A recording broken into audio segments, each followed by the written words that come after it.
Alexandra Sleator, Career Accelerator, and in this second video on managing your boss, I will discuss with you a number of types of bad bosses that we can come across and what that means for you if you're a team member of a person who is unfortunately not the best manager that they can possibly be.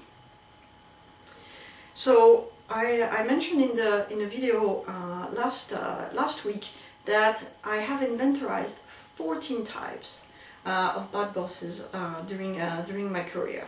So it sounds very scary, but it's not really surprising because the statistics say that most of us will resign, we will quit our job because of a bad relationship with a boss.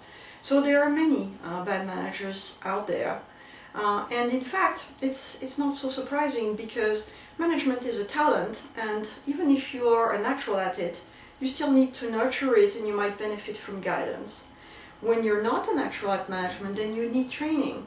And unfortunately, firms are not always as good as they could be around training us and teaching us management skills. So before you criticize your boss, remember that maybe they haven't gotten all the help that they could possibly have gotten. So this is not about blaming a person and saying, you know, you're bad and you need to sort yourself out.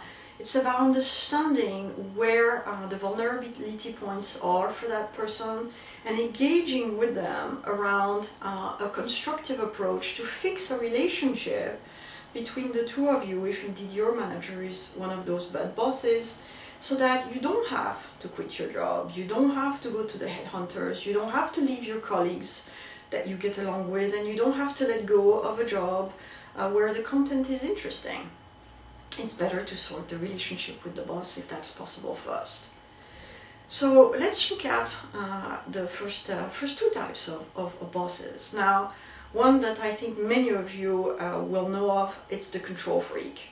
And let me say up front that the control freak is not the same as the micromanager, although they do share some traits. The control freak basically has trust issues, and he or she is not able to delegate well. So what does that mean for you? Well, it means that you don't get new type of work, and you don't get either very interesting type of work, because the control freak wants to be on top of everything, and therefore they are themselves working often very hard, very diligently, but in a poorly structured way where they don't maximize the leverage that they could have with team members. So you stagnate, you always have the same work, you don't get to learn, you don't get to develop, and if you don't develop and grow, then maybe you're held back from progressing in the organization. So it's not just your learning that's slowed down, but of course it's your career progression. The other type of bad boss is what I call the nice person bad manager. Now that's often the case that in companies one is promoted for one's technical expertise. I was in risk management and I saw a lot of people who were great risk managers being promoted to team leaders because they had done such a good job. Similarly, if you think of the front line, you can have people who are great salespeople, you know, have great commercial acumen, who do great transactions and make a lot of money for the firm, and so again they are rewarded with promotion. But the things that make them great at being a technical expert or a salesperson or whatever is that talent that got them the promotion has not anything to do necessarily with being a good manager. So you may have a great gentleman, a great lady, but they are simply untrained, as I was saying at the beginning of this video, in how to manage people. And so in fact they may feel very uncomfortable about it, they may be quite at a loss, and everybody suffers in that situation, because the team leader knows that he or she is not necessarily, you know, operating very well in that new space, and the team members are not receiving the benefits of a team manager. They like guidance, they like support, problems are maybe not tackled as proactively as they could. And so it's a very unfortunate relationship for all of us, especially when the boss is a gifted person and a nice individual, and yet lacks management skills because he or she has not been supported by the firm in developing those basic team management skills and growing into that space. So this is the second type of bad boss that I thought I would share with you. And now let me pause and tell you about something that I've just done in my business, which could possibly be of interest to you. You see, in the work that I do with clients, I've noticed that there are recurrent problems. And so I thought, how can I help better? And the idea that I had was to create dedicated programs of work around these recurrent problems, these issues that come back, again and again. So I created 12 programs, and the URL for the web page is going to come up on the screen if you'd like to check them out.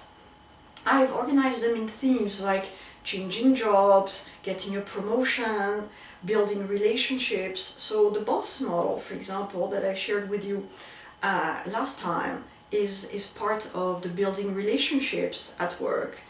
You also have a program that's called Relay, which is about building relationship at work more generally with colleagues, with senior people, with stakeholders who are not your boss but are clearly influential in how you grow at work, and also in simply how the quality of your life at work is.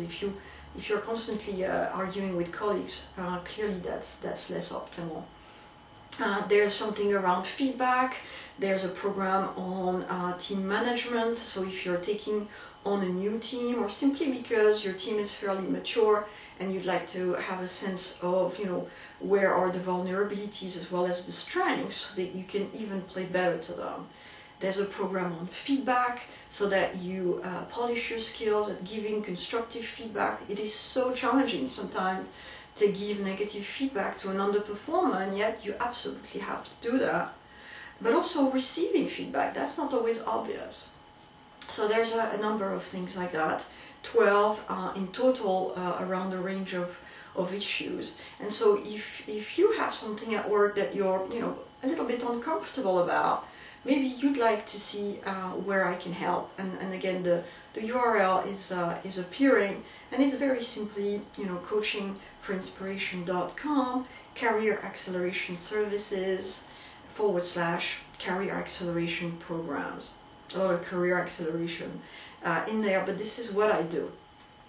So I hope that the programs will help you if you are struggling to articulate something that is not totally working well at the office, and that if you want to let me know about it, I'll be absolutely honored to help and work with you.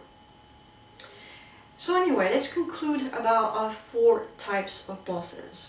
So we talked about the control freak and what that means. We talked about that nice person but bad manager situation where everybody's a little bit unhappy. The control freak is rarely unhappy, but they work too much, and so they lack a quality of life because they can't trust. Now the third type I thought I would share with you is the incompetent. The incompetent is where you're not actually sure why your boss is your boss. This is somebody who seems to have been parachuted into their responsibility as your line manager, as head of the team, and yet they have no direct experience of the work you do. I remember this happened to me. I was on a sales desk, and we were selling a product called futures, and we suddenly got a new boss, one day, and he had come from private banking. So his experience was, dealing with very wealthy individuals, whereas my team was selling to institutional investors, insurance companies, other banks. So absolutely no connection there. And in addition to that, he didn't know anything about the product that we were selling. So he had nothing for us. And that's the problem with the incompetent. The incompetent boss cannot help you. You cannot go to him or her and learn. But even worse than that, because that person doesn't know about your team's mandate and what you're supposed to do, they could even blunder. they could create problems for you that wouldn't be there if that person wasn't your line manager. So not only do you not learn, not only do you not have someone who can help you with any problems, but they can create problems for you and they can get you into trouble. So that's the incompetent, and that's clearly a very uncomfortable position to be in. The fourth type of boss is the absentee boss. Now there's many ways that a boss can be absentee. Clearly he or she can be in a different location. But he or she can also be in the very same building as you, except that that person is locked in their office, or they're constantly in meetings, or they're constantly traveling. Whatever the situation, that they are not in the same town as you, or not in the same building as you, or they're on a plane, or they're in a meeting, the fact of the matter is that the absentee boss is simply not there for you. And what often happens with an absentee boss is that they don't know you. So if they don't know you, of course, they can't, evaluate you. They can't tell whether you're better than your colleague. They can't tell whether you deserve a bigger bonus. They can't tell whether you deserve a promotion. If you have an idea for something you'd like to do, you can't get their support because you can't speak to them to even get a conversation going. And clearly, if there are problems, again, those will tend not to emerge proactively so that they can be solved quickly, because your boss isn't there to tackle them with you. So that's the fourth type, the absentee bosses. So I'm sure you've gotten a sense that the consequences for you of having a control freak boss, a nice person bad manager boss, an incompetent boss, or an absentee boss, there is, some repetition there, which is around the fact that you're not supported, you don't get help, you don't get inspired, you don't get new work, you don't get valued, you don't get promoted, you don't get paid. And then problems have a way of emerging in crisis rather than as challenges that can be easily dealt with. So the consequences tend to be quite similar across bad bosses, but although there is a commonality there, what makes a person a bad boss is very different, and that's why I have this very large inventory of 14 bosses. And so the solution will have to be tailored to the kind of bad boss, so to speak, that your line manager is, because if you don't tailor-make it, you will simply waste your time, you will be ineffective in remediating this very important relationship with your line manager. And that is the last part, the S, the second S, the solution part of the boss model that I shared with you in the previous video. So I hope that this gives you a flavor of what we would also talk about when we discuss the O part of the boss model, where we're decoding your management, the management style of your boss, because if we make sense of who that person is, then we can probably find a way to breach the gap between you and him that may be existing today. So I hope this all makes sense. And again, if you're interested in looking at the other type of work that I do and the various programs that I've constructed to help you with workplace issues in a time-efficient way, in an optimal fashion, so that we really get to a solution quick, please look at this new web page that I've created and let me know if there's anywhere that I can assist you. For now, I'll let you go. I'll see you again in July, and the theme for July will be how we make decisions. Making decisions sometimes comes extremely easy, we don't even think about it, and yet in other circumstances we agonize about the choices. So I thought I would share with you a little bit what is it that we do when we make decisions and we're aware of them, and how is it that we can make it easier on ourselves to take decisions when those seem more difficult than usual. So I hope that will be of interest. I look forward to seeing you next month, and I hope the weather will be better in July. Take good care. Thanks for watching. Bye